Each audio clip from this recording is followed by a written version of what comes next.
Welcome back to the campus of Volunteer State Community College, where the Pioneers of Vol State will take on the Cumberland JV squad for Game 2 after Cumberland had a comeback victory in Game 1 and won 9-7. Umpires have switched their gear. Johnny Lowry will be behind home plate and Tim O'Day on the bases. You see them out there. It's home plate looking very lonely. Justin McKinney, the athletic trainer, will come across, maybe go across and check on. They had an injured player in Game 1. Ben Sills came out of the game. So thanks for joining us on the Vol State Sports Network for Game 2 here in the beginning of the fall 2023 fall season. Here's the Toyota of Gallatin starting lineup. First for the visiting Phoenix, Brady Nepper back at shortstop in the leadoff spot. JoJo Fedoruk in right field batting second. Gaines Hassan left field batting third. First baseman Caden Birch will hit cleanup. Jackson Sheffield back at second base in that 5-hole. Luke Manning will be the DH batting sixth. Jaron Keyser playing third base will bat seventh. Wyatt Jones will be behind the plate for Cumberland batting eighth. Christian Mason in center field batting ninth. On the mound for Cumberland, Will Graham. And you see big Caleb Pika out on the mound to start Game 2 for the Volunteer State Pioneers. Pika, a sophomore from John T. Overton High School here in Nashville, Tennessee. 6'6", maybe grown a half an inch, maybe 6'7" now. He's a tall drink of water out there on the mound, and he can get it to the plate pretty quickly. Right there, upper 80s, low 90s at times. Caleb Pika.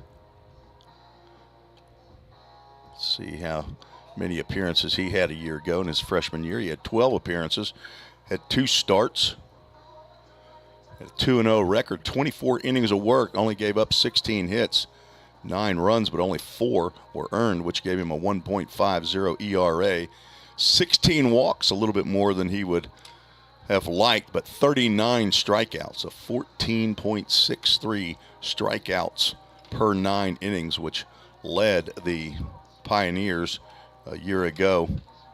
So he will be on the mound for Game 2, and if he stays healthy, he'll be counted upon as well, just like Parker White, to handle a lot of innings for Vol State this year.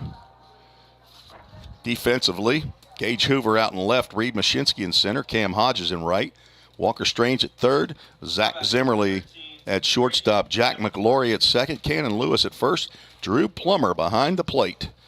Will catch Caleb Pika in the first pitch in there for a called strike at 4:19 Central Time. Game time temperature 82 degrees, feels like 85. Sam Wilson back on the controls here for game number 2. Yes, sir. Apparently, Sam, you didn't you didn't run away, so No, I'm having a good time. Great to be up here, and it's a great day to play some ball. 1 ball, 1 strike to Brady.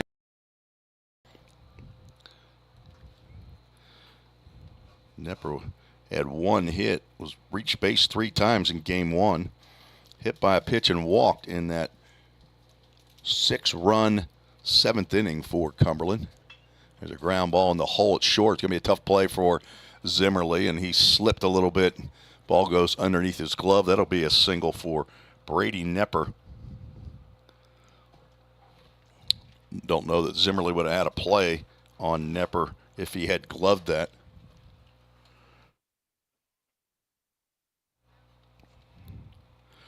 Instead of play, JoJo Fedoruk playing right field here in Game 2. Played left field in Game 1. He was 1 for 3, struck out twice, singled and reached on a sac bunt where an error occurred. There's a pitch on the outside corner at the knees for called strike. Did not have a do-dat double play in the first game. Caleb Pika looking for one here in the top of the first inning. Second batter into the ball game. Fedoruk, a sophomore at Cumberland.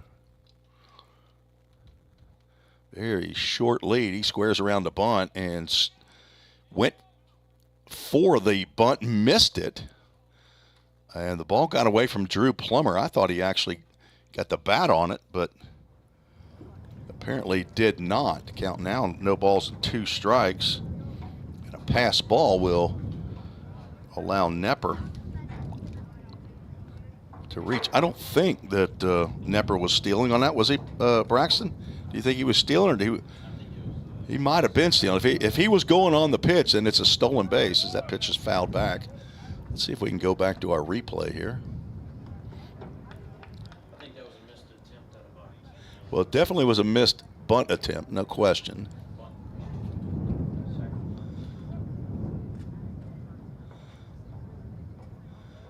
I don't know that I'm going to be able to see that with our tight shot.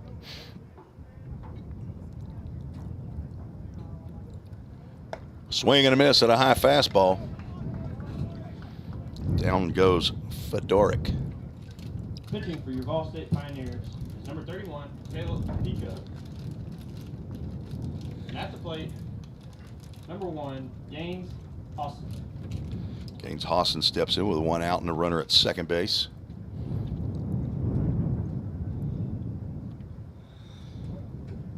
Our camera angle did not pick up whether or not Nepper was running on the pitch. I don't think he was, actually. I think he was going to wait, thinking that that bunt was going to get down, and I think that's when he took off. Breaking pitch from Pica in there for a called strike. Hawson had a single and a double, scored twice, and drove in 3 runs in game 1. Plummer trying to stick that pitch on the outside corner, and it will stay outside. 1 ball, 1 strike to the sophomore playing left field here in game number 2. Pica looks back at second and delivers fastball away. I would assume that Caleb Pica will go 2 innings here in this ball game, barring any issues. Parker White, Noah Eatman, and Caden Johnson went 2 each in the first game. Pica trying to hit that outside corner, has missed with 3 straight. Count goes 3 balls and a strike with Caden Birch on deck.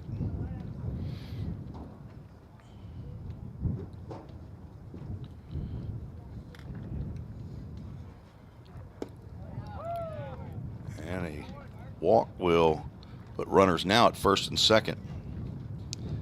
Puts the double play back in order. All new starting 7 out in the field for head coach Jim McGuire. Drew Plummer moved from shortstop to behind the plate as he plays in game number 2. There's a swing and a miss on a disappearing pitch as it gets to the plate.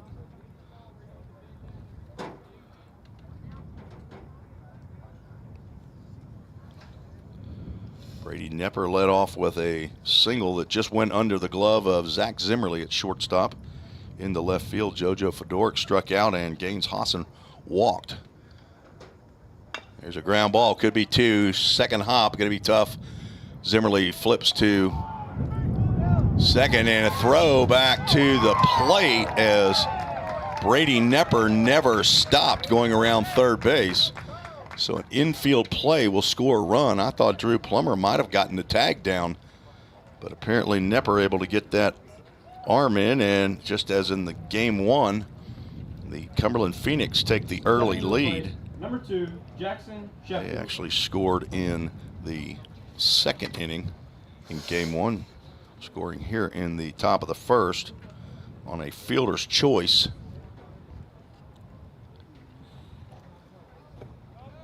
He's blocked by Plummer at the plate to keep that one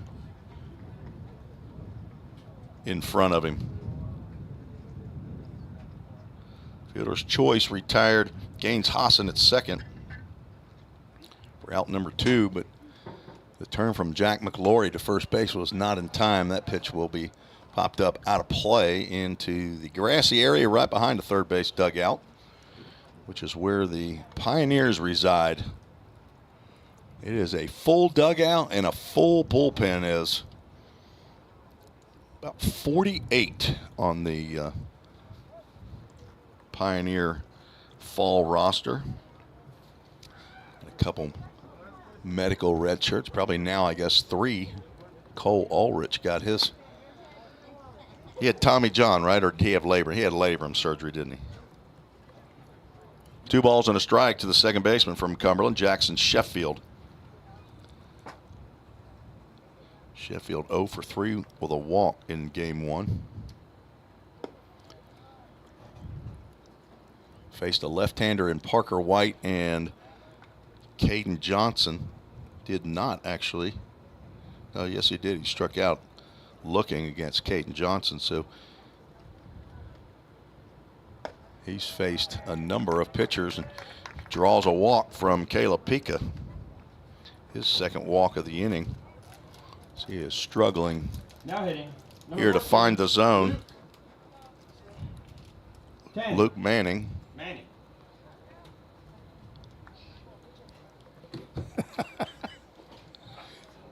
Did you write it down there, Braxton? You didn't write it hard enough where you could read it. There's a line drive into center field. Reed Mashinsky won't be able to get to that one. Catches it on a hop. The throw to the plate is in time. One hopper right to Drew Plummer to get Caden Birch, who was a head-first slide into the base. A beautiful throw by Reed Mashinsky to retire the Phoenix. Not before they score a run on 2 hits. No errors and 2 runners left on base. We are 1/2 inning into game 2 in the Phoenix lead. The Vol State Sports Network.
Tim Reese and producer Sam Wilson back at Vol State game 2. We move to the bottom of the first inning.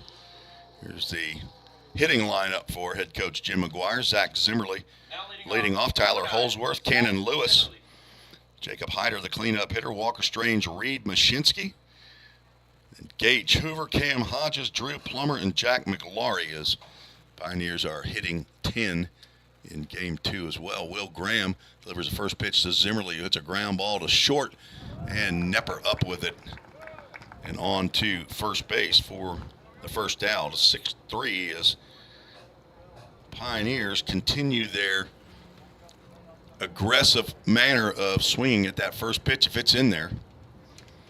Zach Zimmerly, a red shirt Tyler Holsworth, freshman from Hendersonville High School, right down the road here from Gallatin, Tennessee. Tyler Holsworth, the lone Georgian on the squad this year. Last year had 3, I believe. Carter Bolt, the aforementioned Landon Tucker, LT, and Tyler Holsworth. This year we're down to 1.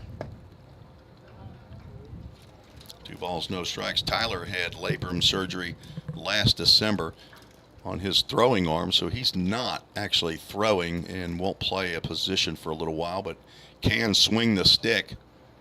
And he fouls that one off to the right side, an MGM Industries foul ball. Looking out these beautiful clear windows. Not the case a year ago when we were here before Joe Gaskins and Patrick Stewart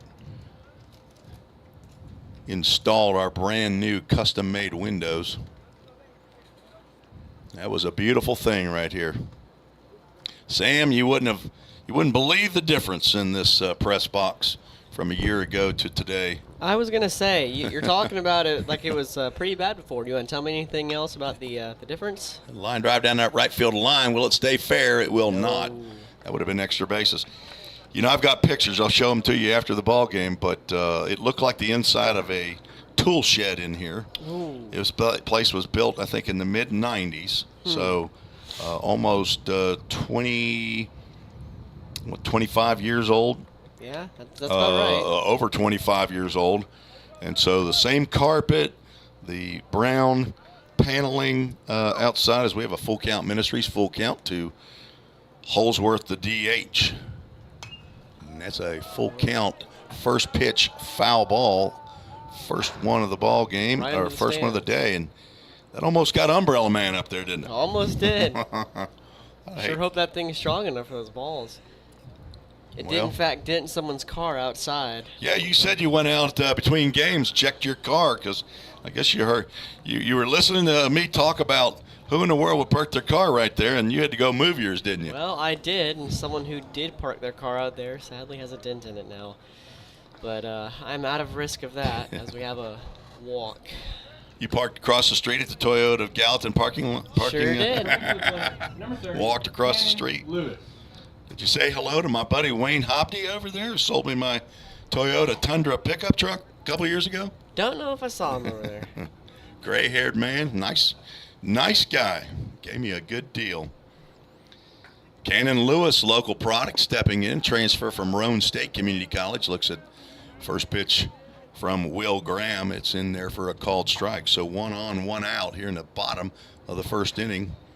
Pioneers find themselves down 1-0. Cannon Lewis from Beach High School. He drives one to deep left center field. This place may not hold that one, and it is gone. I don't know, did that hit off the Toyota Gallatin scoreboard out there, Braxton? That is a 2-run home run for Cannon Lewis, his first plate appearance of the year, and he gets the first big fly for Vol State.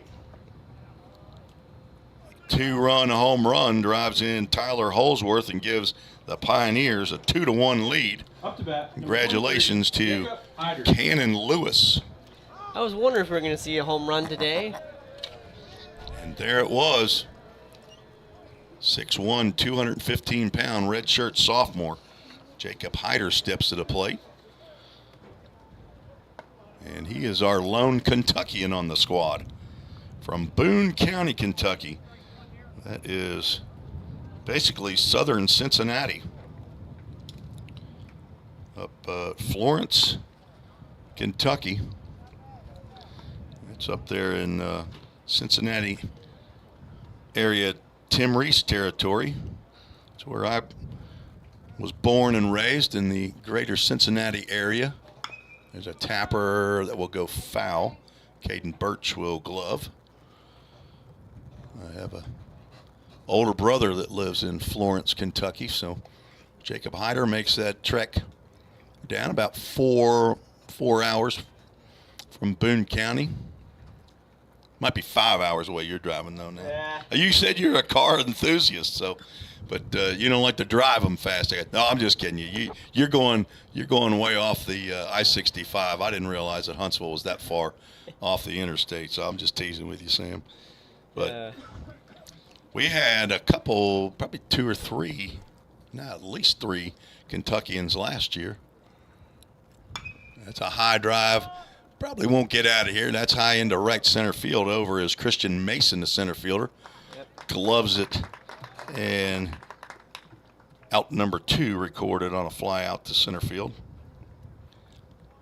Jacob Hyder's a strong young man. He had a little bit of an injury. We're finishing 3 weeks into the fall season, and he had a little nicked himself in the finger with a knife while he was I don't know, cooking dinner or something like that. I told him to go back to peanut butter and jelly sandwiches, but 2 outs. Walker Strange steps to the plate, transfer from Lipscomb University. Another Knoxville native. Walker played and won a championship in the Ohio Valley League with the full count rhythm this summer. He looks at a breaking pitch, apparently just a little high. Walker 6'1", 215-pound infielder. Could also get behind the plate. He's from CAK, Christian Academy of Knoxville.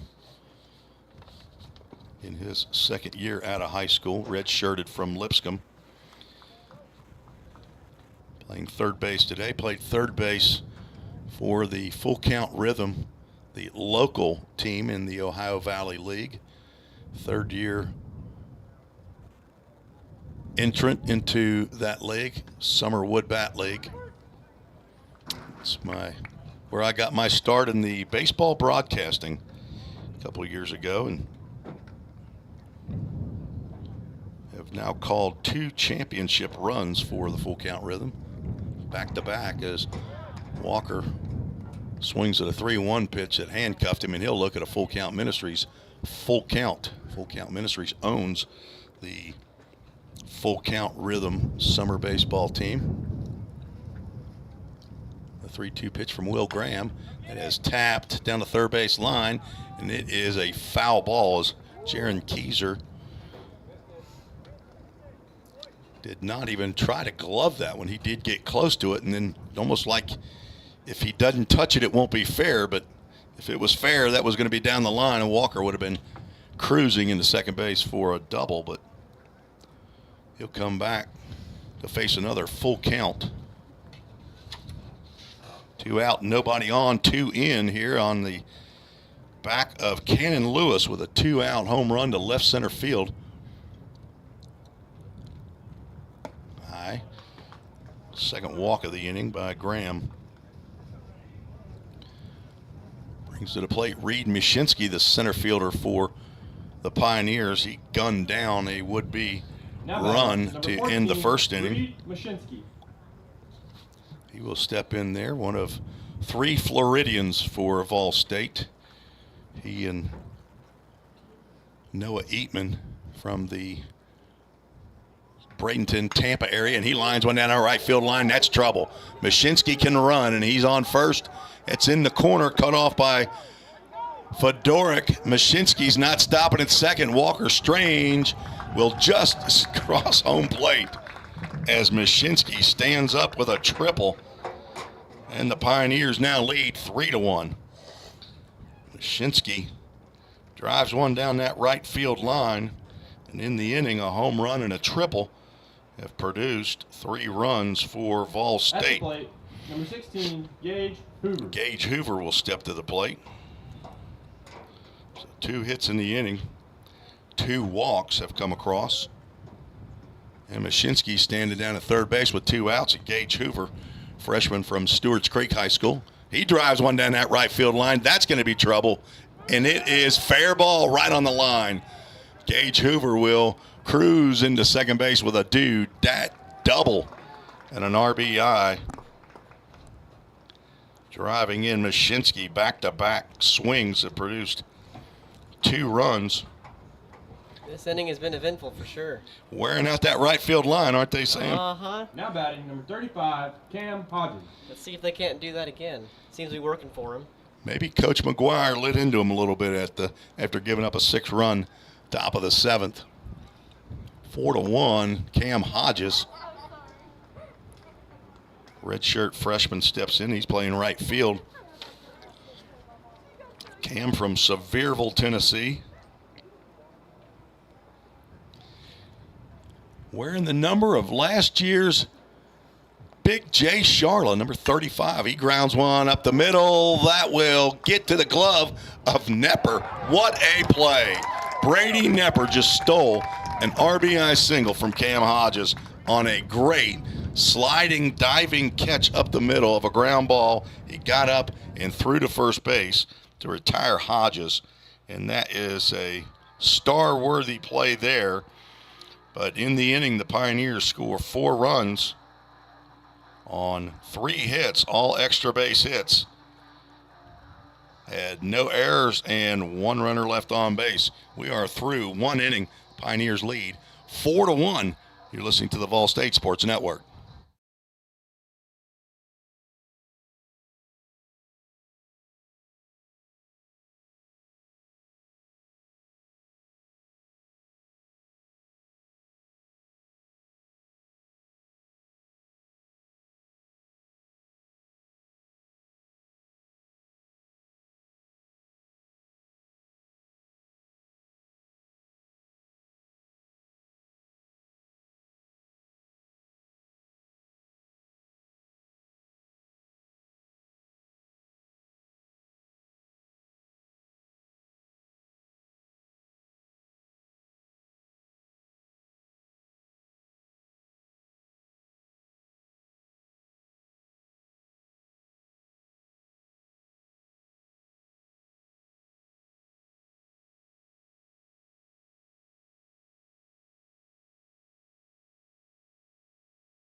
All right, folks, this is your producer, Sam Wilson here.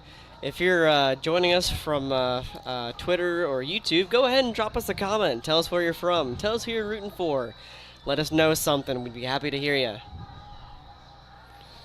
We didn't have a lot of comments in that game 1, did we? No, we didn't. We had a few people. We had mothers. Shy audience. Yeah, we had mothers of people in the press box, but not many watchers. So please, we'd love to hear from you out there. Caleb Pika back out for the zone to Jaron. Keep saying Keyser. It just doesn't look right. Keyser.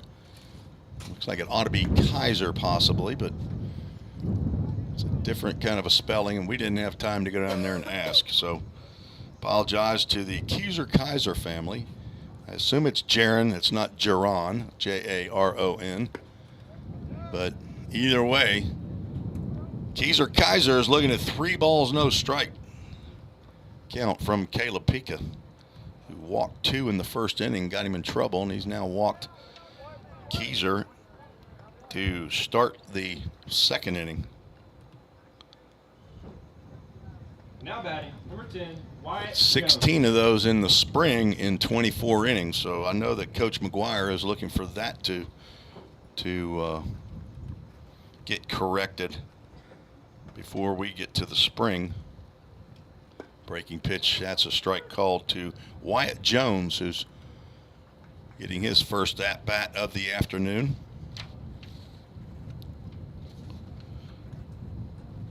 Behind the plate for the Phoenix, and he swings and misses on a ball in the dirt down in the count. No balls, 2 strikes. Cumberland had 2 hits in that first inning. A seeing eye single by Brady Nepper. Hard hit single to center field, but Reed Mashinsky threw out Caden Birch, who was trying to score the 2nd run. Swing and a miss on a breaking pitch, and Jones, all he saw was breaking pitches. 2nd strikeout of the ball game by Pika. That brings up Christian Mason. Up to bat. There was a pinch runner in game 1, but did not get an at-bat. He ran for both the catcher Alec Whitlock and Ben Sills, who was injured. Looks at the first pitch outside the zone. Christian Mason, a freshman at Cumberland. All I have on the roster is names, numbers, and their class. So no heights and weights, and I don't know where they're from. I guess I could make it up, but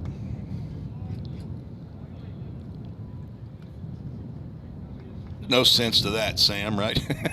No, this isn't a storytelling broadcast. This is sports reporting. We can't make up anything that gets us in trouble. Very, very short lead at first base. Kaiser does not want to get picked off. You guys can hear a cool breeze coming in. Cooling down those 85-degree temperatures that we're having right now. Yeah. 81, 85. There's a 3-0 pitch in there for a called strike. Brady Nepper, the leadoff batter, on deck. Mason playing center field. And he will toss the bat to Nepper, and he'll walk on down to first base. 2 walks in an inning will typically draw a visit from somebody in the dugout. Last year and last fall, it was Braden Kale, who was here for 1 year and has moved on to a full-time pitching coach position at Trevecca Nazarene University in Nashville, Tennessee. So congratulations once again to Braden Kale. John Ripel, the volunteer assistant coach for Coach McGuire last year. An opportunity that he could not turn down, a head coaching job at local private high school, Catholic school JP2. And Shane Kemp has been brought on as a volunteer assistant. Swing and a miss by Nepper. He's now down in the count 0-2. So Vol State Pioneers athletic department will be posting a job here soon for a new pitching coach. So a lot happening here at Vol State. Got a new head men's basketball coach that they snagged from the softball team, longtime coach Johnny Lynn. And his son, Christian Lynn, is the interim softball coach right now, and he's trying to become the new head coach. 0-2 pitch misses high. And I'm not sure if I don't think they have a paid position as a assistant coach in softball. I'm sure Christian Lynn or whoever gets that position over there at the head softball coach will be looking for an assistant coach. Hard to coach a college team by yourself. Takes volunteers, and I know Coach McGuire is very, very happy to have Shane Kemp, who lives in Clarksville, drives down here to Vol State. Every day there's practice. He puts in a lot of hours down here. 1-2 pitch with 2 on. Swing, a half swing, and Nepper down on strikes. Could not hold up on that tall fastball, and third strikeout of the ball game by Pica. Number 7, JoJo Fedoruk. Caleb Pica, P-I-C-A. He also pitched late in the season for the Clarksville Whirlybirds. They were the newest entrant into the Ohio Valley League. That was a 12-team league that went down to an 11-league team right before the season. Breaking pitch catches that inside corner to JoJo Fedoruk. We have a comment from Chris Birch on YouTube saying he's watching from Conroe, Texas, cheering on Caden Birch, mom and dad, and the Phoenix. Conroe, Texas. Yeah, Sam, do you know where that is? I have no idea where that is. That's a bit of a ways away. Texas is a big state, isn't it? Strike on that breaking pitch. Conroe is just outside of Houston. Ah. It's a beautiful area. I think, as a matter of fact, it's known, I believe, for its lake, a Lake Conroe. I assume that, I wonder if he's an Aggie fan. It's near Bryan College Station. Now, I may be making him mad. He might be a He might be a UT guy. He might be a Longhorn fan. Hey, just as a quick reminder for everybody out there, if you're on our Twitter or our YouTube, please make sure you're subscribed, followed, and have our notifications on so you never miss a game. We have quite the schedule from what I've seen, so make sure you have the notifications on so you're always here when we're playing. JoJo Fedoruk down on the count. 1 ball, 2 strikes with 2 on and 2 out, and we have a time violation on Caleb Pika. That will add a ball to the count. So it's 2 balls and 2 strikes now on JoJo Fedoruk. And a swing and a miss. Pika strikes out the side and mixed in with 2 walks in the inning. So his day is done. He will finish with 2 innings, give up 1 run, 2 hits, striking out 4 batters. And the Pioneers still lead 4-1. You're listening to the Vol State Sports Network.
All right, welcome back to the game. We've seen the new comment, Gig'em.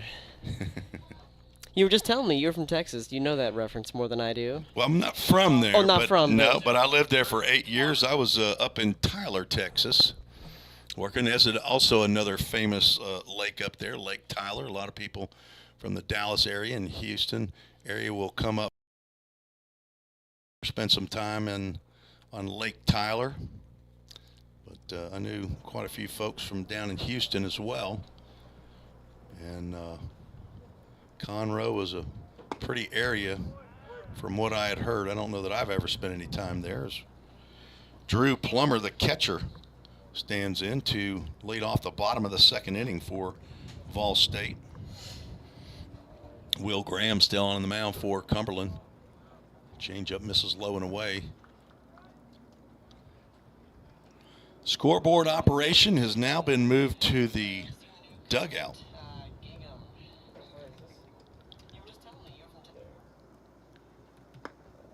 Breaking pitch missed somewhere, maybe a little bit outside. Count goes 3 balls and a strike. Plummer played in game 1. He played at shortstop. Went 0 for 3 looking for his first hit, and he will get a walk instead. 3rd walk of the ball game for Will Graham. We have a comment from Joanne Zimmerly on YouTube. Zach Zimmerly's grandma and pa are here and also Now listening. Number 12, Jack. All right, McClure. in attendance. That's awesome. Zach, one of 2 players on the Vol State roster that helped me with my full count high school fall league baseball team.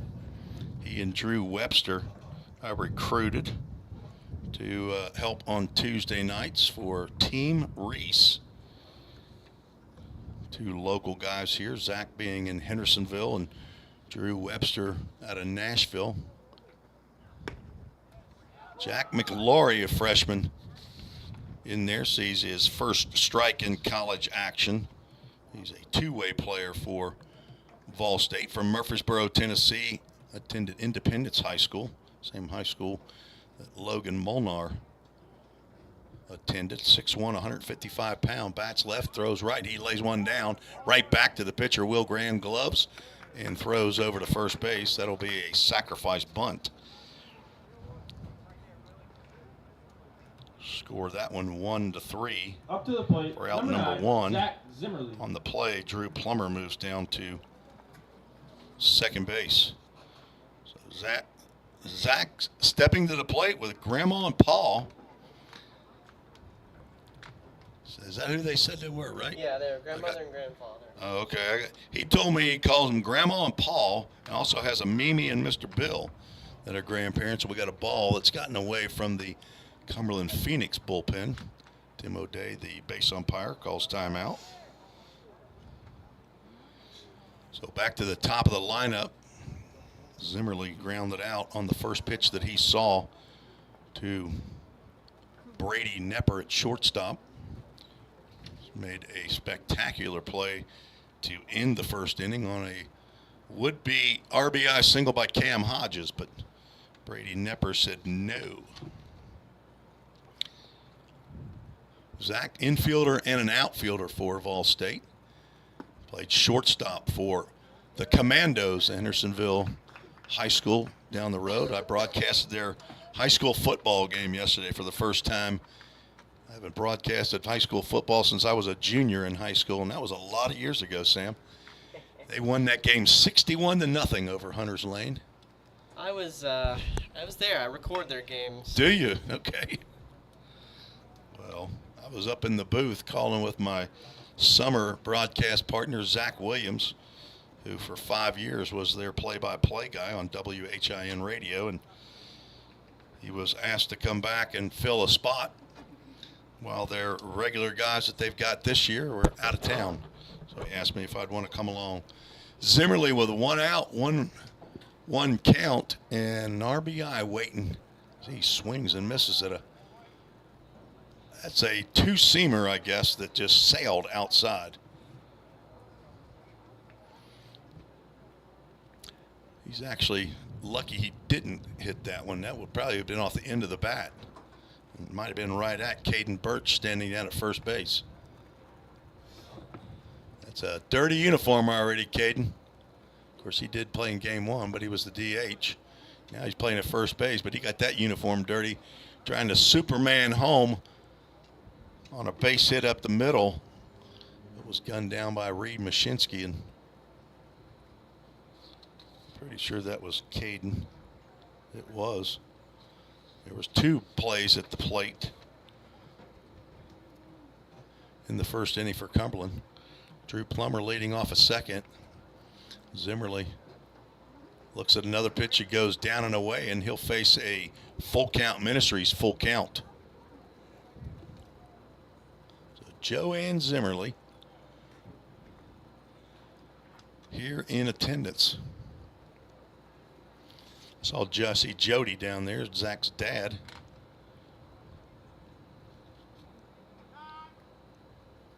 We have a time violation, so Zach won't even get to look at a full count pitch. The second time violation, that'll be ball 4. Assessed to Will Graham. Number 3, Tyler Holsworth. Talking to the PA guy, Braxton Alexander, while he's doing his job. Sorry, Braxton. Braxton, what is the amount of time do you have to get rid of the ball? Do you know? You have 20 seconds. So base umpire has a timer out there that you have 20 seconds. By the time he starts that, and Plummer has got a good break, and he is off. Throw down to third base, not in time, and Plummer steals third. Zach Zimmerly did not get the similar jump, and he stayed at first base. So there'll be runners at the corners. The pitch was called a ball to Tyler Holsworth. Lots happened. No hits yet.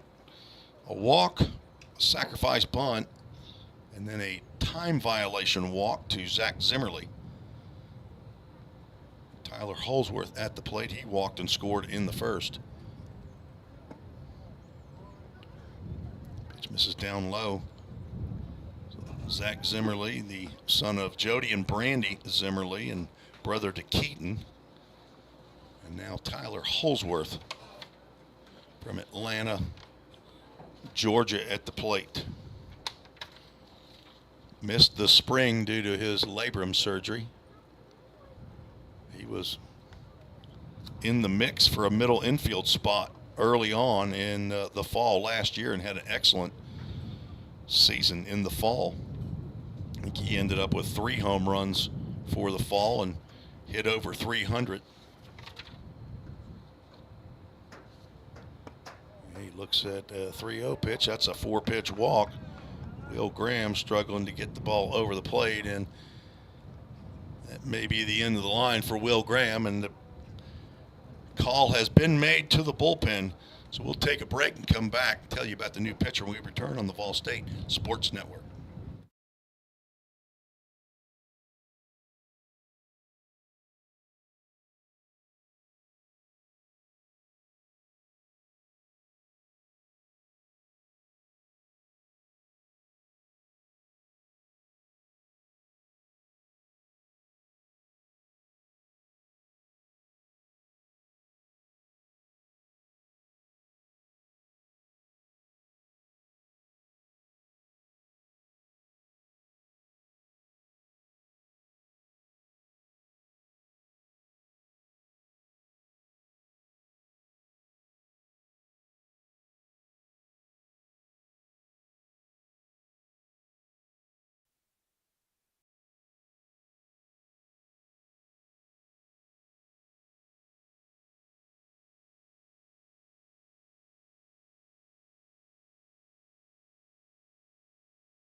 All right, welcome back. We've got bases loaded and the guy How on about bat. Number 30, Got a Lewis. Summit Concrete call to the bullpen, Joshua Kovac. Joshua Kovac is the one that hit the home run a while ago. Cannon Lewis, who stepped into the plate, hit the home run. Oh. Kovac is the new pitcher, My Kovach. apologies. So we're kind of guessing on that. We got 1 out, bases are loaded, breaking pitch from Kovac to start Cannon Lewis. Definitely not looking for that breaking pitch on the outside corner. Called a strike. That's a beautiful pitch by Kovac, who comes into a bases loaded 1 out situation with a guy who's already hit a 2-run bomb. Not the best of situations. Another breaking pitch down in the dirt, blocked by Wyatt Jones. Drew Plummer reached on a walk. Matter of fact, everybody on base right now has reached via the walk. Drew Plummer, Zach Zimmerly, and Tyler Holsworth. Lewis turns away from a fastball in the inside corner. Probably a ball inside, but it is close enough to call here. Caden Birch playing in on the grass at first base. Jaron Kaiser playing even with the bag at third base. Another block by Wyatt Jones to keep the runners in their spots. Wind kicking up into our crowd mic. I was going to say, maybe we need to get a windbreaker for that eventually. You are our technical wizard, Sam. There's a ground ball. Try. One hop to third base. He throws home. They're going to throw down to first base. Not in time to get Cannon Lewis. So Jaron Kaiser with the stab of a one hopper down third base. He throws home to get the force out. Bases are still loaded. Stepping to the plate, number 23, Jacob Hyder. 2 outs now. As Sam said, the bases are still loaded, and Jacob Hyder, who has plenty of power to drive one out of this ballpark, stepping to the plate with bases loaded. 2 outs now. Another off-speed pitch that looked like a changeup from Joshua Kovac, who is in relief of Will Graham, who went an inning in the third, gave up 3 hits. 4 runs to this point, but the 3 base runners are his responsibility. Another block by Jones. Graham 5 walks, did not strike out a batter, and gave up a home run. Pioneers lead 4-1 here in the bottom of the second at game 2. 2-0 pitch. Gets the outside corner. Jacob Hyder, as I said, from Boone County, Kentucky. 6 foot, 205 pound freshman. When he gets completely healed up, probably get some reps behind the plate as a catcher. Shows also an infielder. Not sure if he told me he also plays outfield, but I told him if he hits, they're going to find a spot for him. And that is ball 4. And that's an RBI the easy way. Zach Zimmerly comes in to score here in the second inning. Everybody else moves up 90 feet. Walker Strange. First walk for Kovac. And Walker Strange steps to the plate. Another extremely strong individual. Walker walked in the first inning and scored on Reed Mashinsky's triple.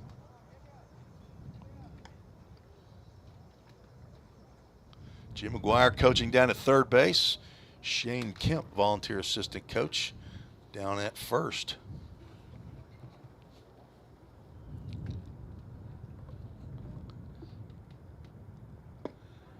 Walker steps back on that slider that catches the corner. On deck, Reed Mashinsky.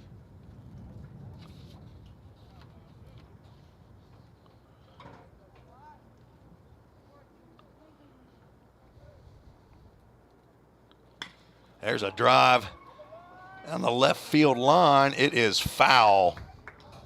That would have played it at least 2. Strange got a hold of that one. A loud strike.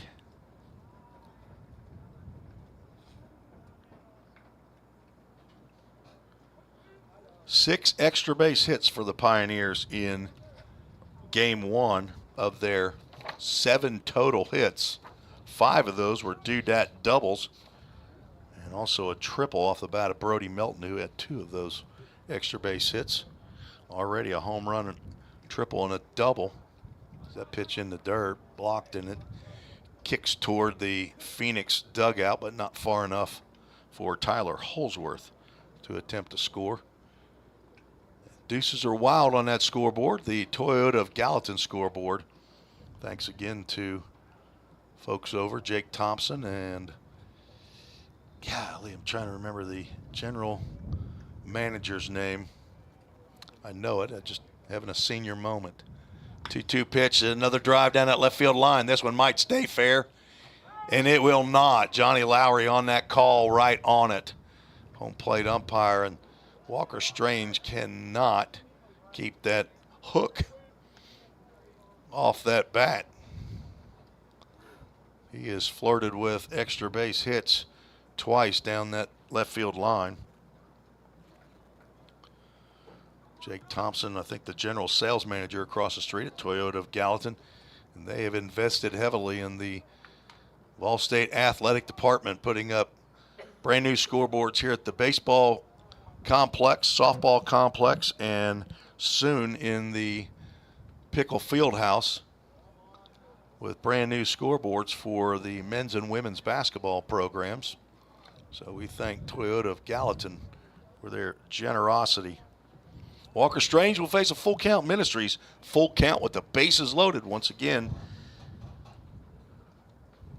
Base runners will be on the move with the pitch to the plate. Joshua Kovac, and that pitch is down low. Apparently, only 1.5 runners understood that it was a full count with 2 outs. Yes. Tyler Holsworth, I believe, was the only one to take off. Walking to the plate, number 14, Jacob Reed Hyder, Krasinski. apparently not aware. We have another YouTube comment. Rooting on for the Pioneers from Miami, Florida. Good luck, boys. Ileana Menendez, mother to J.C. Menendez, who was our clock operator in game 1. I call it a clock. Most of the time it's called a scoreboard in baseball. Just for the fun of it, I like to call it a clock. There's no timer on it, actually. Reed Mashinsky licking his chops now with the bases loaded. Thanks for checking out the broadcast down there in Miami, Florida. He drives another one out to right field. That is more shallow, and it will drop in front of JoJo I'm never going to get his name. Fedoruk in right field. The throw to the plate is not in time, and Reed Mashinsky has 2 more RBIs on a bloop single. He is getting his money's worth on the opposite field. Walker Strange on the play moves over to third base. Lewis and Hyder come in to score, and that's 4 more in the inning for Vol State, and they lead 8-1.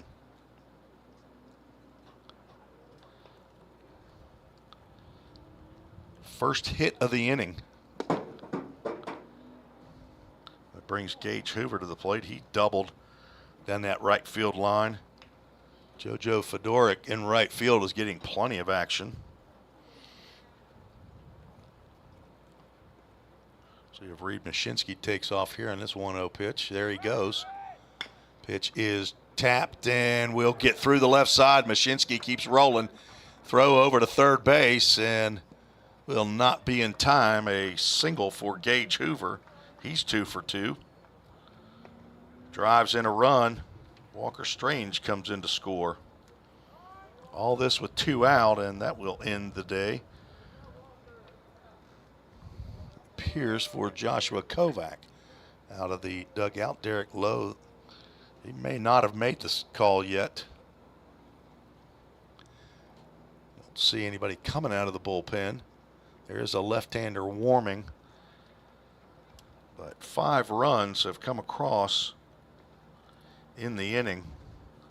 Mashinsky, as I said, was moving on the pitch, and he just continued on over to third base. He's 2 for 2. Gage Hoover is 2 for 2.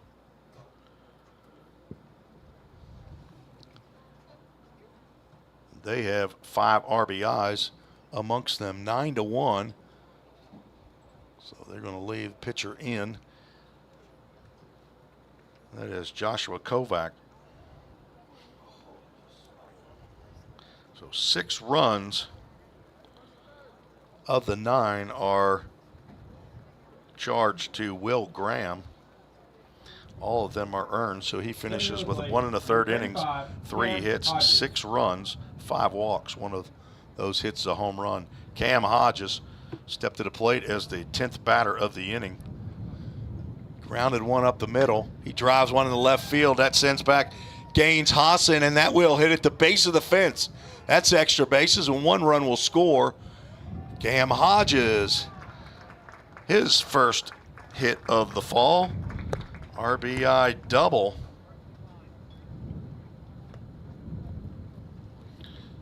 And Vol State is cooking. They had a rough inning last game, but they sure are taking it home this time. It's like they got mad, didn't Drew they? Plummer.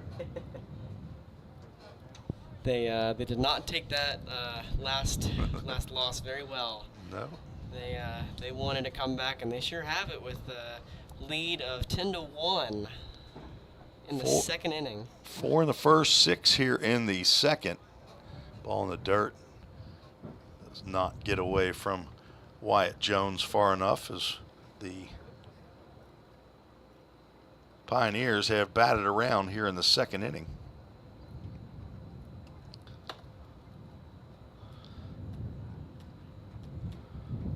Cam Hodges had a single taken away from him in that first inning, but he didn't leave it up to a fielder this time as he hit one over the head of left fielder Gaines Hawson. Plummer, who walked the lead off the inning,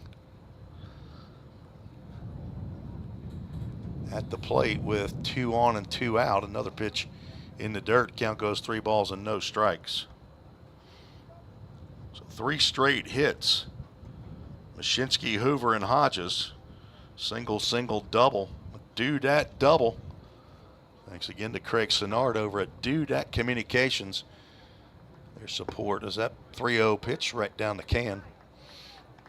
Have a beautiful wall art of the Vol State baseball logo. You see it out in the middle of the top of the scoreboard, the VS in a baseball. There's a line drive. That'll get into center field.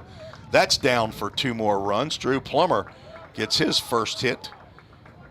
Drives in. Gage Hoover and Cam Hodges. The lead now 12-1, and that will end the afternoon for Joshua Kovac. We'll take a break, tell you about the new pitcher. We return as the Vol State Pioneers lead 12-1 on the Vol State Sports Network.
Number 12, Jack McClung. Tim Reese back with producer Sam Wilson.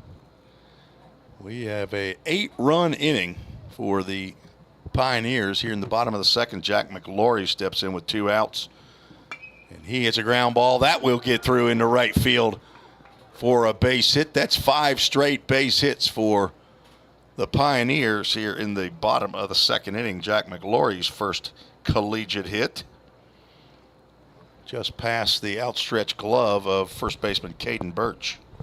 This has been quite the day to tune in. And if you Number are 9, tuning in, Jack feel free to leave us a Zimmerman. comment and tell us who you're rooting for, and make sure you are liked, subscribed, followed, and have notifications on so you never miss a game. Zach Zimmerly flirting with that third base line, and it will go foul.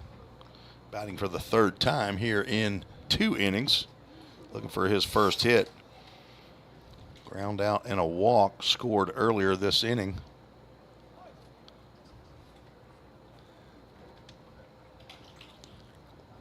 Left-hander Dylan Johnson on the mound delivers a pitch that's in the dirt, gets by Wyatt Jones. Both runners will move up. Drew Plummer finds himself down there at third base again. The only, he and Jack McGlory, the two runners that are on base, the only ones in a lineup that have not scored this inning. 8 runs, 1 through 8 have scored in this inning. McGlory had a sacrifice bunt. It's the second batter in the inning, and Jim McGuire knew all this was going on. He probably wouldn't have had McGlory squaring around a bunt. He'd let him swing away. 12 runs, 8 hits. 5 of those have been in a row here. Mashinsky, Hoover, Hodges, Plummer, and McGlory. Zach Zimmerly will draw his second walk of the inning. Another ball and bases loaded once again. Up to bat, number 3, Tyler Holsworth. Holsworth steps to the plate. He's walked twice and scored twice. He's got the power to take one out of here as well. The wind actually probably sounds maybe a little stronger than it is. The U.S. flag out there in center field is waving gently, but it's not, I wouldn't say this thing is much more than 10 miles an hour. Not a meteorologist, but there's a ground ball in the hole at shortstop, gets under the glove of Nepper. 2 more will score as the throw comes in. A little closer than I thought, but now everybody has scored in the inning as Tyler Holsworth gets a 2-run single. On the play, Zimmerly moves down to second base. So an inning that started out with a lot of walks now has produced a lot of hits. Stepping in the box, number 30, Cannon Lewis. All 10 hitters in the Pioneer lineup have scored in this inning. That's got to be a record. Cannon Lewis steps in. We'll have to check that about that being a record, but yeah, I wouldn't imagine this is something that happens every season. This is definitely a time to be watching.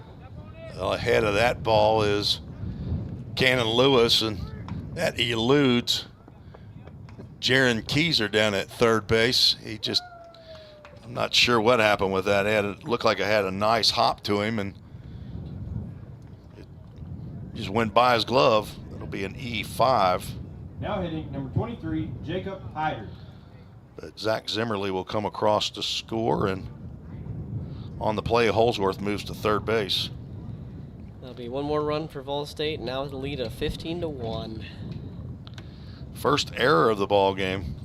That's now the first unearned run. So 11 runs in the inning, 10 are earned. That will get by, and another run will score. This is a nightmare of all nightmare innings for Cumberland.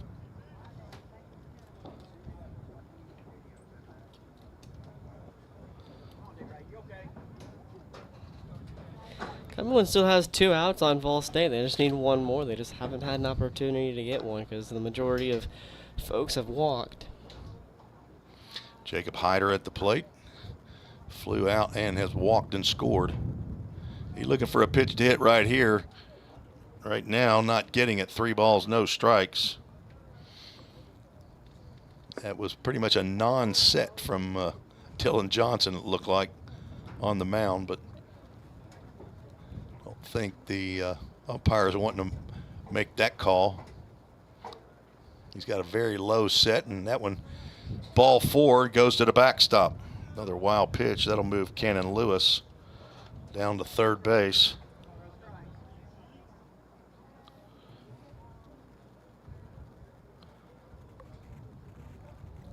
Second walk by Now at bat, Dylan number 17, Johnson. Walker Strange. Johnson, a sophomore for Cumberland. Walker Strange will step to the plate with runners at the corners, brought to you by Line to Line, and Walker Strange will get hit on the foot.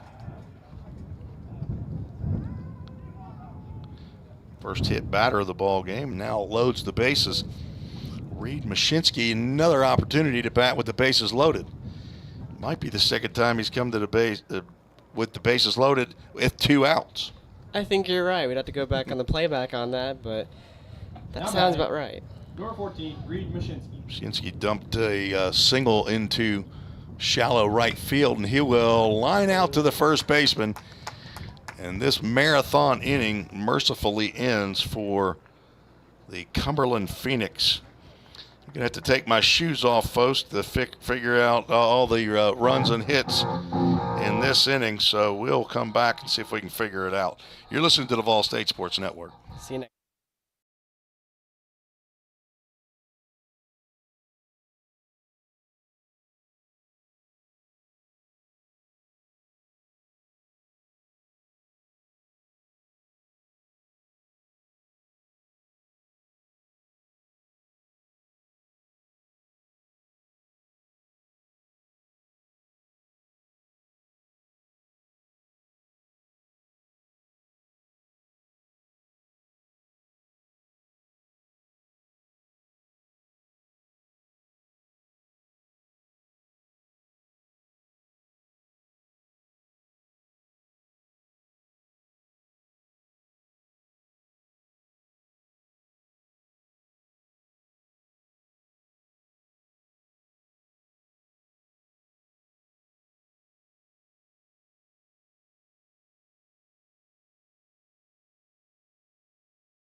Welcome back to Vol State, Game 2 of today's doubleheader against the junior varsity squad from Cumberland, right down the road in Lebanon, Tennessee, the home of Cracker Barrel, in case you're interested in that. Really? Yeah. I didn't know.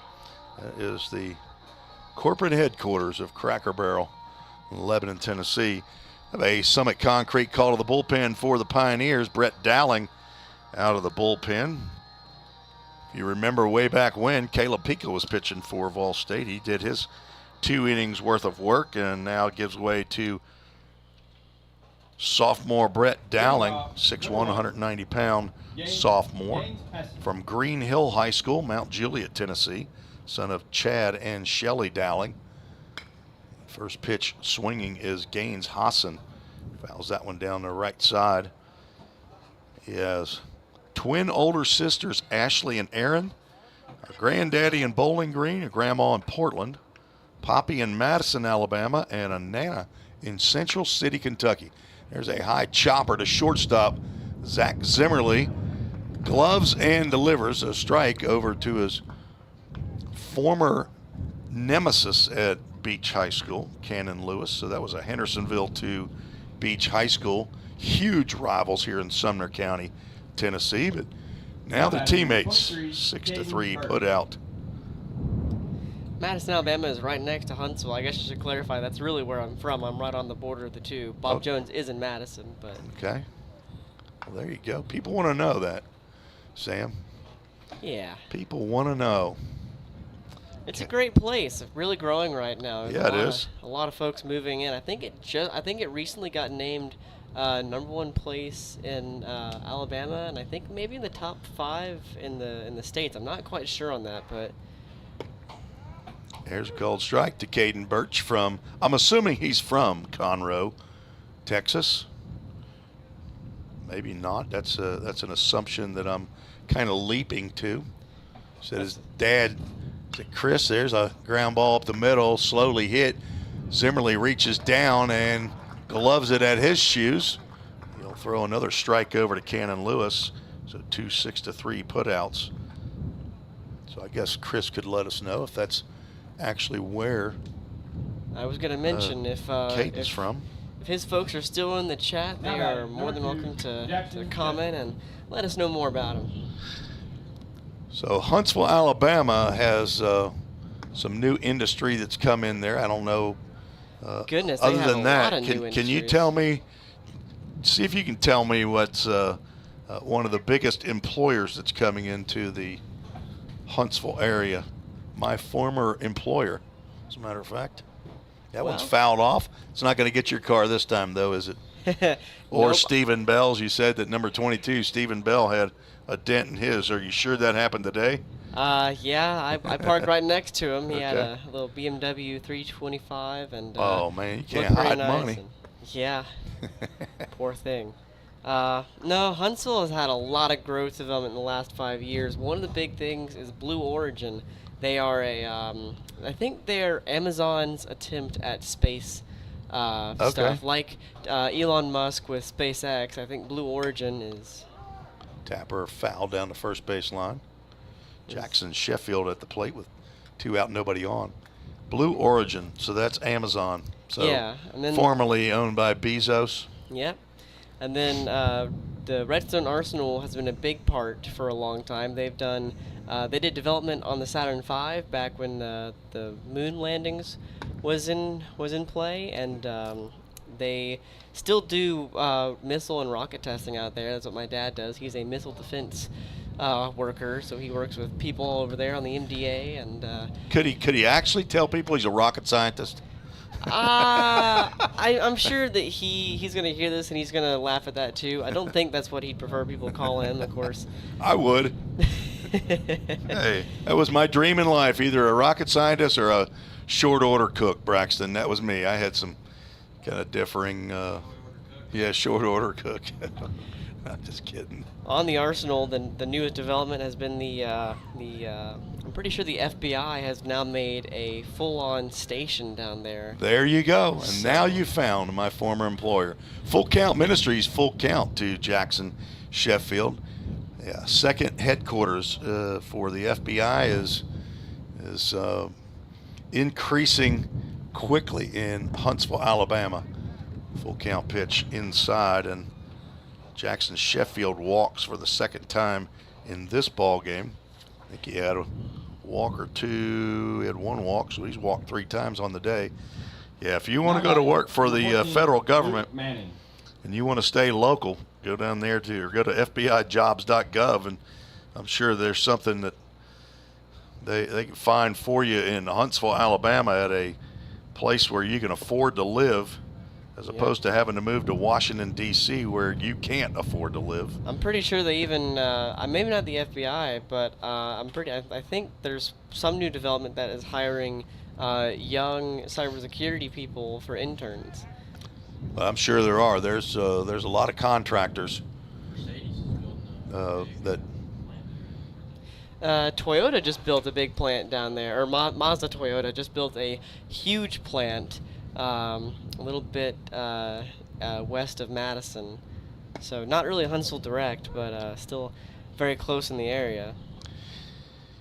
And folks, this is what you get when the ball game is 16-1 in the top of the 3rd inning. Yeah. You're probably not too far off. They Swing and a miss, throw down to first base, and Cannon Lewis, who's a right-handed thrower, has that glove on the wrong hand to help Drew Plummer out for a pickoff attempt down at first base. Sheffield back in time. Not to say that Cannon Lewis has the glove on the wrong hand. He has it on his left hand, which is the correct hand for a right-handed thrower. Dowling gets a tapper to third base. Walker Strange comes up and throws in the dirt, cannot be picked out by Cannon Lewis, and everybody's safe. Go down as an E5. Sheffield moves all the way over to third base on the infield error. You would have to ask your friends at Toyota of Gallatin Stepping in the box. if they get their cars from that new plant. But Well, I know where mine was built. Mine was built just outside of San Antonio, Texas, because that's where the 1794 editions of Toyota Tundras are built. So probably maybe down there, not too far away from Conroe. I don't remember the name of the city, but That fastball misses just inside to Jaron Keyser. We have a comment from Chris Birch. Caden is from Bellevue, Illinois. We moved to Birmingham, Alabama 3 years ago. He went to Bessemer Academy. We just moved to Conroe, Texas. Oh, okay. So he's not a Texan. Ooh, just missed. Maybe up. And that was at least the second pitch thrown to him. But for some reason, what do you got the count as? Sam, do you got the count? You got 1-0, is that right? I thought that was the second pitch that he threw to. That's what I thought too. I think it's. I thought I got 2-0 is what I'd be Yeah, guessing. I think it's 2 balls and no strikes. Let's see what Johnny Lowry, if he tells us. There you go, two balls and a 1 strike. That's right. So in the dugout, I don't know if that's. I think that's J.C. Menendez in there, or is that Devin Thrain that's handling the box? 2-1 pitch right down the can. Keyser looks again. He walked in the second inning. So runners at the corners, brought to you by Line to Line.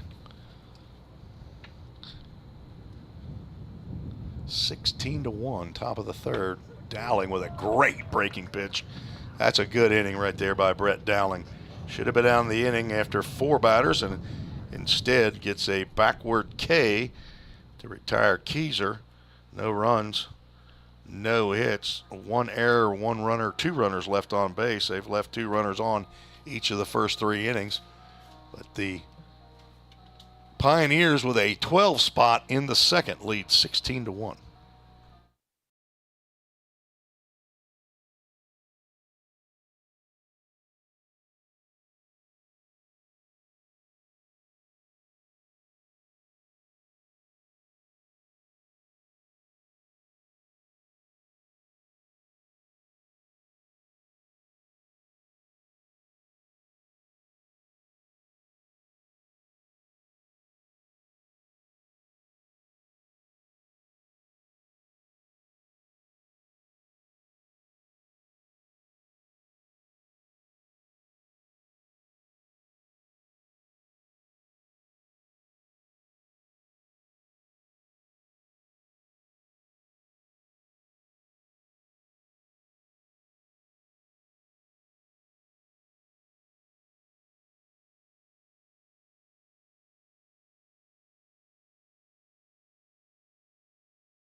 Tim Reese and producer Sam Wilson here for the bottom of the third inning as Ball State scored 4 in the first, 12 in the second to take a 16-1 lead. Gage Hoover, Cam Hodges, Drew Plummer scheduled to face the new pitcher, who drops a slow breaking pitch in over the plate to Hoover, one of the 3 Creekers. Stewart's Creek High School, Smyrna, Tennessee. Gage Hoover, 6'1", 205. A freshman outfielder. And he delivers a base hit into right field. Pioneers picking up where they left off in the second.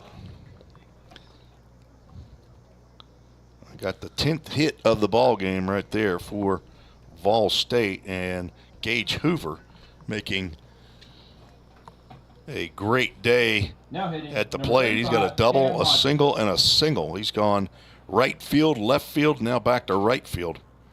Cam Hodges, who toasted Gaines Hassan out in left field, hit one over his head at one hop the wall, stepping to the plate, looks at a breaking pitch that misses.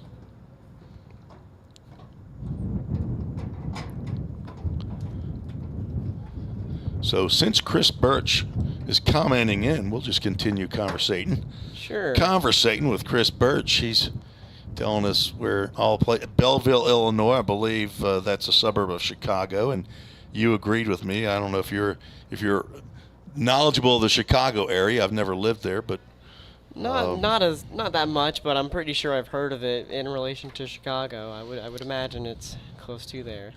Birmingham is now connected with the Full Count Ministry, as Cam Hodges will take a walk from Ethan Baird, but they have their first fall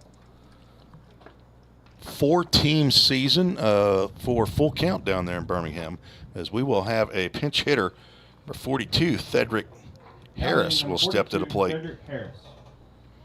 Get his first plate appearance. We'll have a new catcher beginning the next inning. Harris looks at a breaking pitch in the dirt. We are wrong. He commented again. It is it's near St. Louis, Oh, okay. Southern Illinois. Way better. Way better than being close to Chicago. Hey.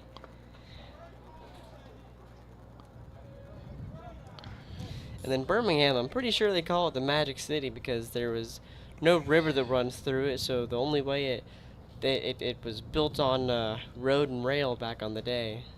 Which, Okay. when typically cities would pop up around major rivers, since that was one of the main ways of transport before the interstate system came to be. Absolutely.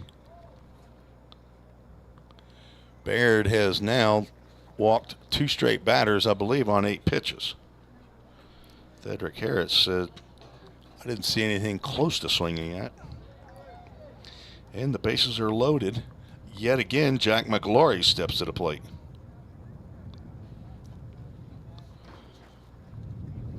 So a single and 2 walks. And now a wild pitch will move everybody up 90 feet. Gage Hoover will come in to score as run number 17. Now batting, number 12, Jack McClary. Hodges down at third and Thedrick Harris at second base. Looks like some folks are going to talk to the pitcher, give him some words of encouragement. Is Caden Birch. Wonder how he got here to Cumberland, though.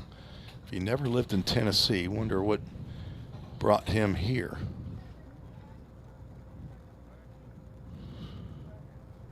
I mean, Conroe, Texas, nice place. And it is a state without an income tax, which is very, very nice. There's 2 states I've lived in. Start with T's and they don't have income tax. Selling feature for me, especially as a retired federal employee. 2 balls, no strikes now, 3-0. Ethan Baird, after giving up that single to Gage Hoover, I don't believe has put one over the plate. McGlory had a single in the right field. And there is a 3-0 strike to Jack McGlory.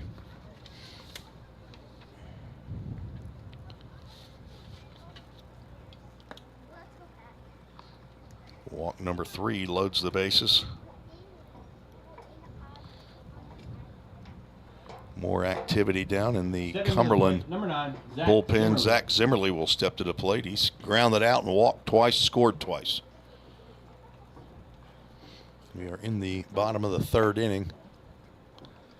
Baird delivers another pitch just a little high. Zimmerly might need to go up there and take a hack at anything close right here. Hit it high and let it fly, Zach. Yep, it would be amazing to see another home run.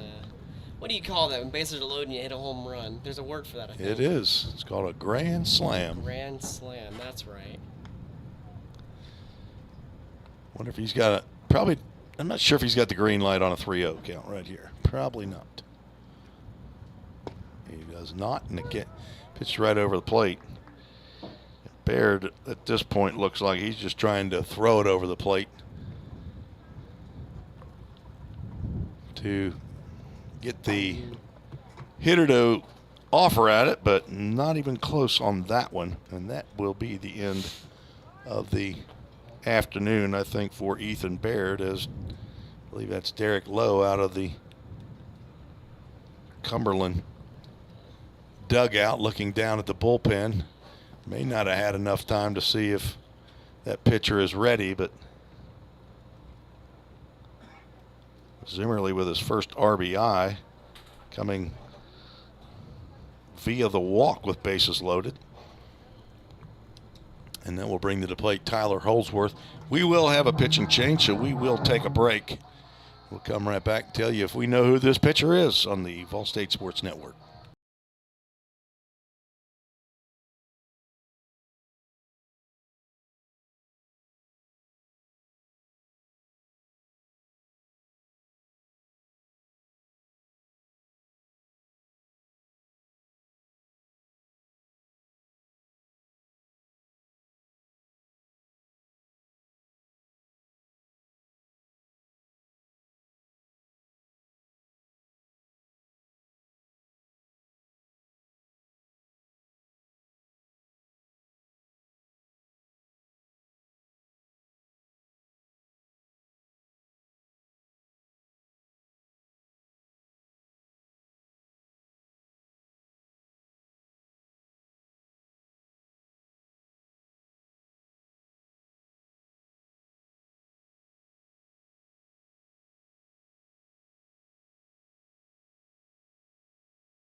Summit Concrete call to the bullpen for the Phoenix. Cole Austin is the fifth pitcher on for Cumberland JV here in the bottom of the third inning.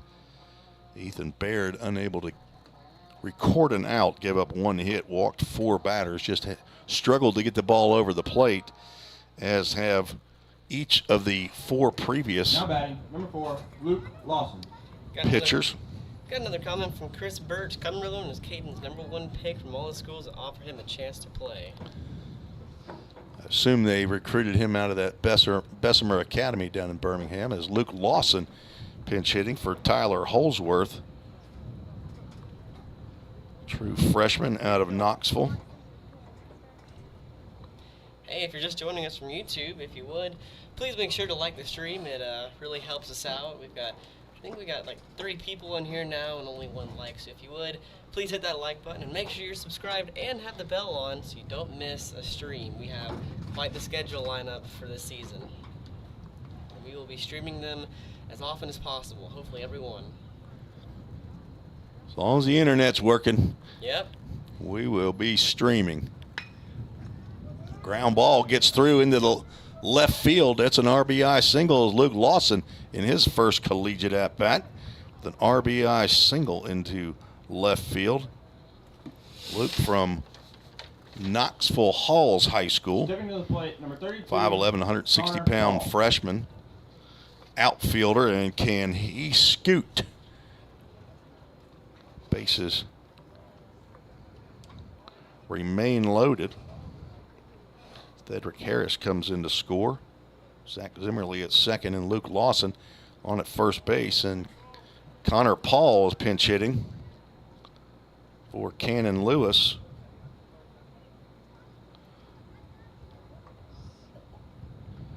Left-handed hitter, and takes a breaking pitch over for a called strike. Cannon Lewis had a productive day. Had a 2-run homer in the first, reached on a fielder's choice and scored in the second. Also reached on an error. Connor Paul, another two-way player for Coach McGuire. Left-handed pitcher is from Brentwood, Tennessee, Ravenwood High School. He can swing the stick as well. And he drives one into right field. Hard hit ball. 1 run will score. Coach McGuire will hold the runner at third base. Goes station to station here, not wanting to run up the score. Connor Paul delivers a RBI base hit. Now at bat, number 20, Carson Sanders. Score is now 20-1, leading Vol State. Number 20, Carson Sanders, pinch hitting for Jacob Hyder. Everybody has had 3 at-bats here in Game 2. Carson Sanders, a first baseman, getting his first at-bat as a collegiate as well. Nearly gets hit with that one. 5'11", 190-pound freshman from Clarksville, Tennessee. He and Chip Harris attended Clarksville High School together. Another young man with a lot of power. Drives that one foul, just past the Pioneer dugout. 2 straight hits, 3 hits in the inning to go along with 4 walks, as Vol State has scored 4 more here in the third. 4 in the first, 12 in the second, 4 in the third. Breaking pitch just misses outside by Cole Austin. 4 runs that have scored in the inning are charged to Ethan Baird. He has 1 more runner, Zach Zimmerly, at third base. It's his responsibility. There's a breaking pitch for a called strike as Carson Sanders will throw the bat away. And folks, that does not endear yourself to the home plate umpire. Well, for Full Count Ministries, full count.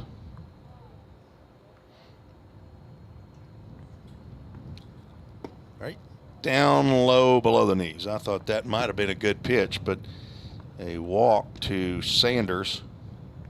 First walk given up by Austin.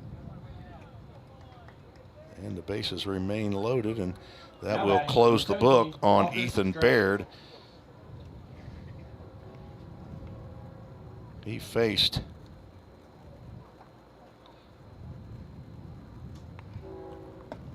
five batters, and each of them came across to score. Walker Strange steps in with bases loaded. So he will stay in the game. He is yet to record an official at-bat. Ball would get by the catcher, but Coach McGuire will hold the runners. Allow Walker to get an RBI, or get an opportunity for RBIs. Walker walked twice and has been hit by a pitch. Got hit right on that front toe, on the toe on his front foot, the left foot. Looking at a 2-0 pitch. Swings, that's what I'd be up there doing.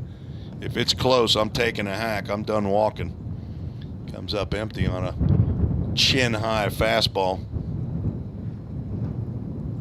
All right, so when you go back, you can talk to AJ about whatever would help us with that wind. Yeah, I was gonna say we're getting some nice winds over here in the press box. That ball is thrown way far. hit the fence on the other side. Walker Strange reaches on a fielder's choice. Sanders out at second. 1 run does come across. The turn by Jackson Sheffield a little bit high. No advancement, but that's the first out of the inning. I think this is the first time in a long time the bases have not been loaded. It seems like the base has been loaded for quite a while now. They charged an error up there. It's actually not an error because nobody advanced. That ball is lifted down the right field line. It'll land with inside the fence, but not playable. So it won't be an error on my book, but the scoreboard down there shows an error. when in fact, since nobody reached, you can't assume a double play. So Walker Strange does not reach on the air. He reaches on a fielder's choice. And Connor Paul moves to third base with Reed Mashinsky at the plate. I know Reed's come to the plate twice. Actually, he might have come to the plate. Well, it has. This last 2 times were with the bases loaded. He had a single in the right field that he dropped one in shallow right field near the line, and then he lined out to the first baseman to end the second inning. 22-1. One, two, three, four, five, 6 runs in this inning.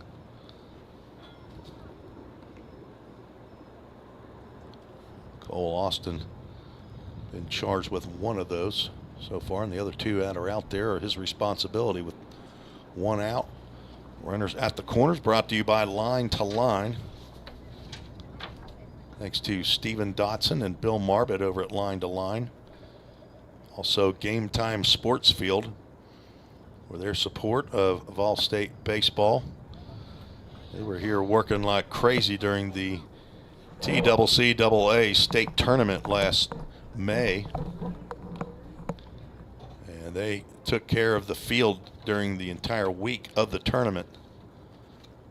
And they had a lot of rain. 3-1 pitch. Mashinsky delivers another ball down that right field line. He is going opposite way right off the top of the maintenance shed down there. The count will go full. Full Count Ministries, full count. Josh Carmen, the director of baseball at Full Count, is a full-time position. Reed Glover, the director of resources, director of discipleship over there. We've started a Full Count Ministries, couple discipleship groups here actually at Vol State. Mashinsky will walk and load the bases again. Second walk in the inning by Cole Austin, who's the second pitcher in the inning. Gage Hoover will come to bat again here in the third. This was his 4th plate appearance. He led the inning off with a single to right field. He is 3 for 3. Fastball misses inside. Hoover, the freshman from Station Camp. He, along with Lex Falsoni, who is the Game 1 catcher for Vol State, and transfer Reggie Cooper, as Hoover saw one. I mean, that was on the tee. He just missed it. Fouled that one off and standing there with a 1-1 count.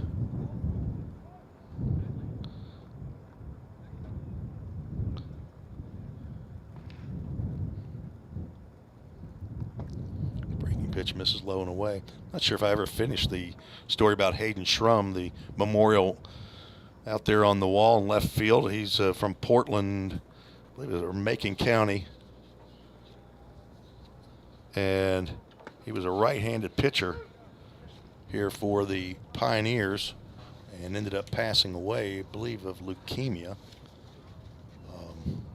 But the family purchased a outfield sign, and Gage Hoover goes down on strikes for out number 2. And his number 8 has been set aside. I'm not sure if it's actually retired, but set aside. Nobody since I've been here has worn the number 8 for Vol State baseball in memory of Hayden Schrum.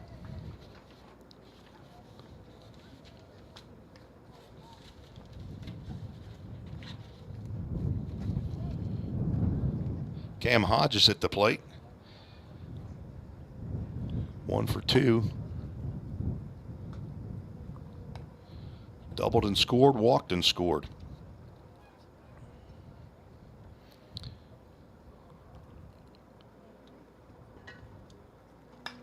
Pops that one up on the right side with 2 outs. That actually will get into foul territory, and Caden Birch will make the catch for out number 3. Pioneers score 6 more in the bottom of the 3rd inning to take a 22-1 lead. You're listening to the Vol State Sports Network.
Brett Dowling is back out on the mound for the Pioneers. He will face 8, 9, and 1 of the Cumberland JV lineup. Wyatt Jones, Christian Mason, and Brady Nepper. Dowling delivers, and that's a tapper right back to him. He will throw on to first base. Have some defensive replacements as Connor Paul will collect that one at first base. Our new first baseman. Came into pinch hit. 16, Christian Mason. Jack McLowry still at second. Zach Zimmerly still at short. And I believe that's Walker Strange still in at third base. New left fielder is Luke Lawson. As Dowling delivers a strike to Christian Mason. He walked in the second inning. Cam Hodge is still going to be out in right field, and see who our new catcher is. That's Landon Luderman behind the plate.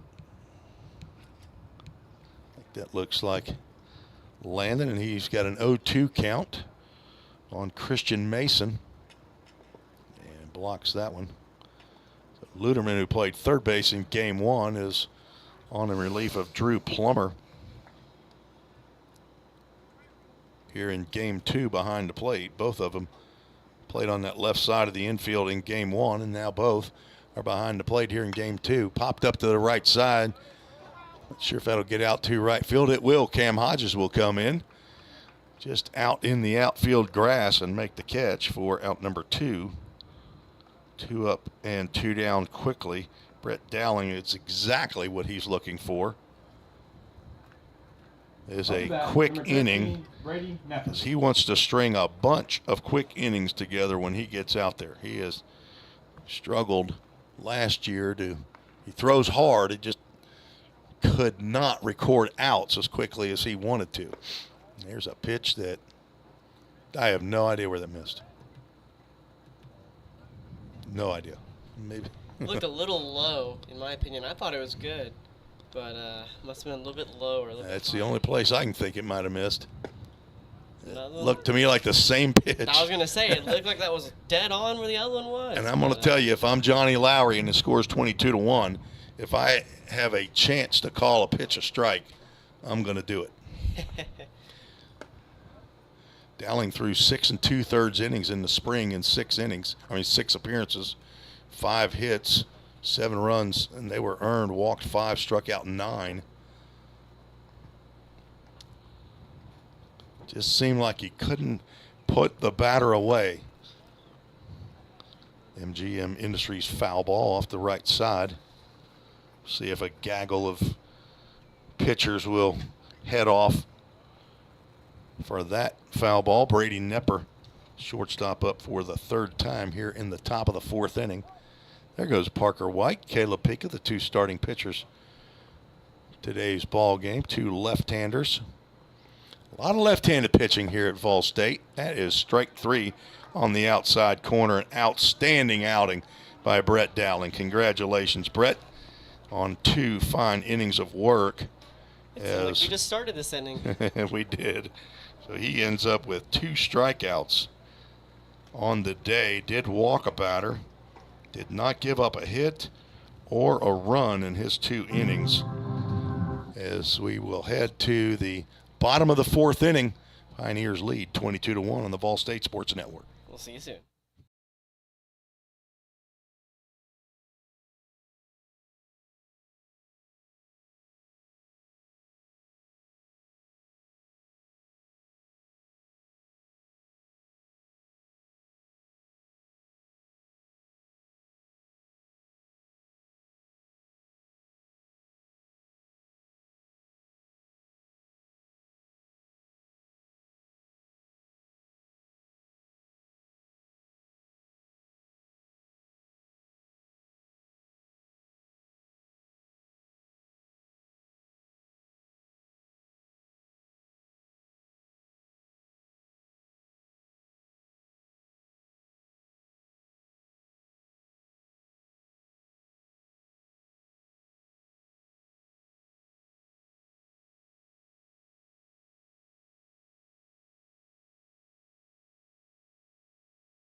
Thedrick Harris steps to the plate for his second at-bat of the day. He's become an extra hitter, or a DH. He came in to hit for Drew Plummer, the catcher. He looks at his fifth pitch that he's seen, all outside the zone. We have a new pitcher on the mound for the Cumberland Phoenix, number 20, Ethan Greer. And he delivers ball two to the redshirt freshman, Thedrick Harris from Overton High School, 6'2", 215-pound redshirt freshman. He delivers a line drive into center field right to Christian Mason, who goes to his knees and makes the catch.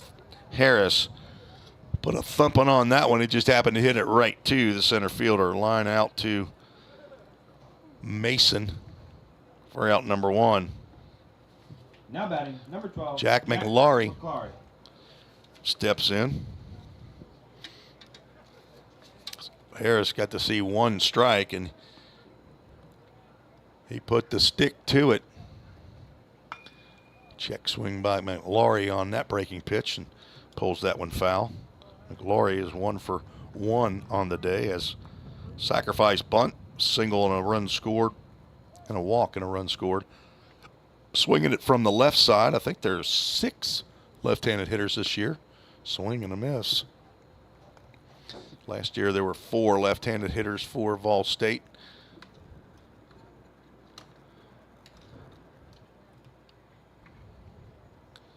Jack McLaury and Connor Paul, Landon Luderman, who's now in this game. Jacob Hyder, who hit earlier. We have a couple. We have a couple commenters asking, what is the run rule, or is there one? It's a great question. In the fall, there probably is not a run rule as Jack McLaury goes down looking, and but in the spring, it'll be a 10-run, I think, after 6 innings in a 7-inning ball game. If you play in conference play. Conference play, you play 1 9-inning game and then a doubleheader, so you're playing 3 games typically on a weekend. Zach Zimmerly steps in. So it's a 10-run rule. It's I don't think it's anything else but that. Maybe it's 8 after a certain period. There's a fly ball in the center field. This will be a little bit easier play for Christian Mason. There's a 1, 2, 3 inning for Cumberland here in the 4th inning for Ethan Greer. And that hasn't happened this game anyway. So Ethan Greer comes in and shuts down the Pioneers, who lead 22-1 on the Vol State Sports Network.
All right, folks. We just recently got word here in the press box. This will be the last inning. They've decided to cut it short. Did they say why they decided to cut it short? 22-1, I'm sure, is the reason. Yeah, I guess so. All right, so we got a pinch hitter here. I guess the run rule just varies. It depends on what the umpires want. It has nothing to do with the umpires. This is going to be all because of coaches. Umpires are going to make their money regardless. But Grant Charlton getting an at-bat here for JoJo Fedoruk. His first at-bat of the afternoon.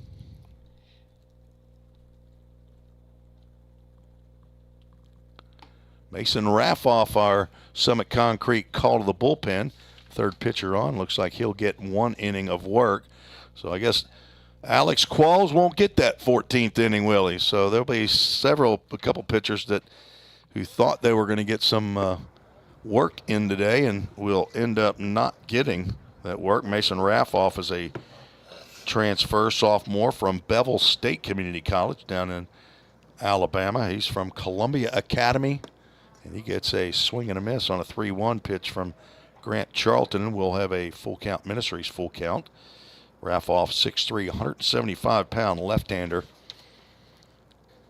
And he gets a foul ball, full count, first pitch foul ball off the bat of Grant Charlton. Fedoruk goes 0 for 2 on the day and strikes out, or in game 2, strikes out twice. Charlton pitched in game 1, and Raffoff walks. The left-handed hitting Grant Charlton. Brett Dowling goes 2 innings, as does Caleb Pika. And Mason Raffoff will get 1 inning of work, as both Coach McGuire and Derek Lowe have agreed that this will be the last inning of game 2. See if Raffoff can get us the first doodat double play, as he gets a called strike to Gaines Hassan. Yeah, I didn't know the coaches were the ones that decided that. I guess it makes sense, but is it always like that for other games too, or does the other games have to? Tapper foul down the third baseline. Fall baseball is for education, as Now with the helmet coming off, it's not Landon Luderman behind home plate this inning. Drew Webster has gotten in some time with the tools of ignorance, as they're called, behind home plate, catching Mason Raffoff. That could be two. That's going to be a tough play. Zach Zimmerly makes a play in the hole to get the lead runner. Nice backhand by Zimmerly. Hassan reaches on the fielder's choice, 6-4 for out number one. The fall is kind of a practice, kind of glorified scrimmages. So scrimmages could be, say, hey, we're going to stay out there for 6 outs even. And we've done that with certain teams that we play. Some of these scout teams popped up in the infield. Drew Webster now called off by Walker Strange. So that was Drew Webster, and then Connor Paul called, and then Walker Strange said, hey, that's on my side of the infield. I'll go ahead and take that one. And he makes the catch for out number two. But in the spring, it's there's a lot more rigidity to it. So you're playing baseball according to collegiate rules and mercy rules and things like that. So coaches can't just agree on, okay, we're going to end it. But in the fall, you never know what's going to happen. I see. Jackson Sheffield back to the plate. He's walked twice here in game 2, and Phoenix now down to their last out. Pioneers 4 in the first and a 12 spot in the second inning, and another 6 in the third. That's a nice breaking pitch by Mason Raffoff. Transfer from Bevel State. NJCAA website says he threw 38 innings. He tells me that he threw 50-plus innings, that the stats were just not accurately recorded by the school that he came from, Bevel State. So Coach McGuire counting on him to eat up some innings this spring. I think it may just be a matter of Mason putting the ball over the plate as that pitch goes in the dirt. Non-competitive pitch there. Nice block by Drew Webster. So I believe that is still Luke Lawson out in left field. Reed Mashinsky in center. And Cam Hodges in right. Walker Strange at third. Zach Zimmerly at short. Jack McLaury at second. And Connor Paul at first. So a few changes. Some Jersey Mike's first subs of the game. A couple innings earlier, as Jackson Sheffield has been the designated walker today. Second walk of the inning. That is 4 walks on the day for Jackson Sheffield, 3 here in this ballgame. Luke Manning steps to the plate, singled in the first, reached on an error in the third, and batting here in the top of the 5th of a 22-1 contest. Cumberland JV won game 1 9-7 with a 6-run 7th inning to take the lead, and Pioneers could not score in the bottom of the 7th. I believe since I've been calling games for Vol State, which has been since the spring of 2022. I don't remember now how many games. Probably played them Cumberland 4 times each in the fall and in the spring. I believe that was the first game that Vol State has ever lost against Cumberland. I may be wrong on that, but pretty sure nobody who's listening is going to go back and try to check that. I know you can't go. Actually, you can't go and check it because these fall games are not recorded. The 3-0 pitch by Raffoff gets in there for a called strike. I have the ability to go back because I score every game, and I keep all those score sheets. Speaking of folks who are listening in, Chris said thanks for chatting with him today and for us to be safe. We will. And you do the same. Thank you for tuning in. Yeah, we'll talk to you again, I guess, on Wednesday, the 13th, when we head over to Lebanon. Not sure if Sam's going to make that trip. Sam, you going to make that trip on Wednesday? I don't know. We'll talk. 3-2 pitch has popped up. And going up. See if Drew Webster. Got it. Drew Webster makes the catch for the last out of the ball game. Just practiced those pop-ups to catchers the other day in practice, and Drew Webster showed that practice makes perfect there. No runs, no hits, no errors, 2 runners left on base. So this game ends early after 4.5 innings. With a 1-22 lead, with Vol State taking the win there. The teams split the doubleheader, and Jim McGuire and Shane Kemp meet with the JV coaches Derek Lowe and Pat Bell for Cumberland as they assist Ryan Hunt over there in Cumberland at Lebanon, Tennessee. So, well, Sam, how was that for your first collegiate broadcast and production? You can put that on your resume, right? I sure can. Yeah, I've had a great time. This has been a lot of fun. I've got to talk to AJ again because he was discussing about having a full-on team to do this. I don't know if I'd be joining you or if we'd be having our own. But either way, I've had a lot of fun doing this, and I really hope I can come back. Well, that'd be awesome. You are welcome back anytime. And AJ Fawson is a huge help to this broadcast, and he has been for me in the time that I've been here at Vol State. He's the chief audio-visual engineer is what I call him here at Vol State, and anytime I've needed something, he's been right there to help. So we are happy to have some help from the student population. I know for baseball and for softball as well. We'll have some for basketball. We'll be broadcasting on the Vol State Sports Network the men's and women's basketball games as well. So, well, Sam Wilson, thank your mother as well for chatting with us today. I sure will. As the Pioneers take Game 2, 22-1. And when we get to the spring, we'll have most valuable players, and we'll have other after-game comments and wrap-ups. But for the fall, we're probably not going to do that. This is a game that took 2 hours and 2 minutes. And I guess winning pitcher is going to be Caleb Pika. Losing pitcher will end up being Will Graham. In Game 1, the winning pitcher was Wyatt Gateline, and losing pitcher Caden Blackford.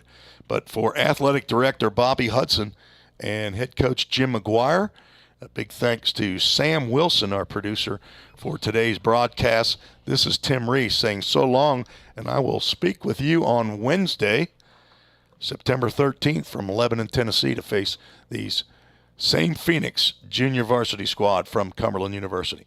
Good night. God bless everybody.